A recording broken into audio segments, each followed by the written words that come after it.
Pemirsa, terima kasih dan masih bersama kami. Berita selanjutnya, Mahabarakan.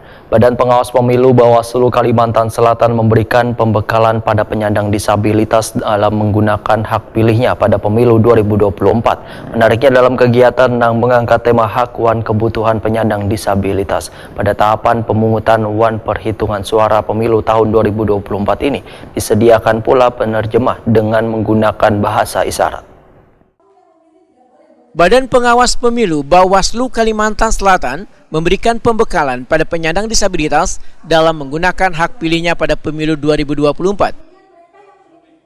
Kegiatan yang menghadirkan Ketua KPU Kalimantan Selatan Andi Tentri Sompa diselenggarakan di Trifak Hotel, Jalan Ahmad Yani, Polanam, Banjarmasin, jelang tengah hari Rabu 24 Januari 2024. Menariknya, dalam kegiatan yang mengangkat tema hak wan kebutuhan penyandang disabilitas pada tahapan pemungutan wan perhitungan suara pemilu tahun 2024 ini disediakan pula penerjemah dengan menggunakan bahasa isyarat. Bantu itu baru bisa memberikan alat bantu bagi tunanetra. Jadi tapi bisa dicek di DPT online. Pakai HP-nya siapa saja, misalnya di yang Ketua KPU Kalimantan Selatan Andi Tentri Sompa mengingatkan penyandang disabilitas untuk menggunakan hak pilihnya dengan baik karena wayah pencoblosan nanti terutama bagi nang tunanetra akan didampingi oleh keluarga atau petugas yang dijamin bisa menyimpan kerahasiaan. Andi Tentri Sompa meminta pula pada peserta untuk kada tergiur dengan iming-iming duit atau janji, tapi tetap berpegang teguh pada pilihannya masing-masing. Kalau ada menyuruh duit, iming-imingi, menjanji-janjikan, karena yang menerima dan yang memberi, karena Bawaslu di sebelah tangan dia lah. Ditangkaplah kalau dapatan lah, tangkap tangan kalau dapatan ya Bawaslu. KPU kan dicampuri Pak, itu tugas Bawaslu dan kepolisian. Next.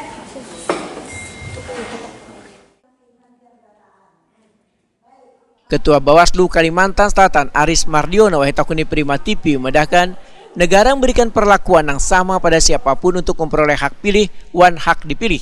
Sehingga penyandang disabilitas dalam menggunakan hak pilihnya haruslah difasilitasi dengan baik.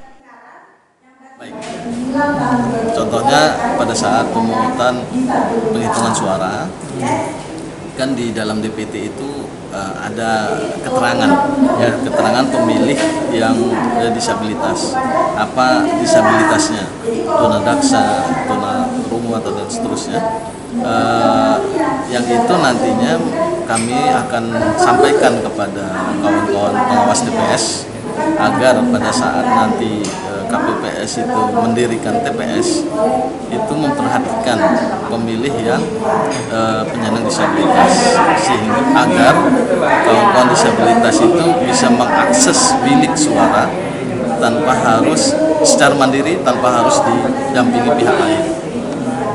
Nah, kalau TPS-nya itu katakanlah ada menggunakan tangga, sementara di situ ada kawan-kawan yang pakai kursi roda, maka kami akan memberikan saran lah kepada KPPS bahwa gunakan atau pilih tempat yang tidak menggunakan tangga, sehingga kawan-kawan yang menggunakan kursi roda itu secara mandiri bisa mengakses sampai ke bilik tanpa harus didampingi oleh keluarga atau petugas. Aris Mardiono memadahkan bagi penyandang disabilitas maka berhak untuk didampingi petugas masuk ke dalam bilik suara. Tapi kerahasiaan pilihannya harus terjaga. Bagi petugas yang membocorkan, maka bisa dikenakan pidana. Nah, kalaupun ada kawan-kawan yang disabilitas itu perlu didampingi agar bisa mengakses bilik menggunakan hak suara, itu bisa didampingi oleh keluarga atau petugas, yang mana ada surat pernyataan di sana. Karena prinsip atau asas pemilu kita ini kan rahasia, sehingga yang tahu kita memilih siapa itu hanya kita dan Tuhan. Dan kalau bagi pendamping, kalau sampai membocorkan rahasia bahwa orang yang didampingi memilih siapa, itu ada pidana, ada ketentuan pidana. Untuk itu maka semua pihak kita harapkan itu taat terhadap asas pemilu,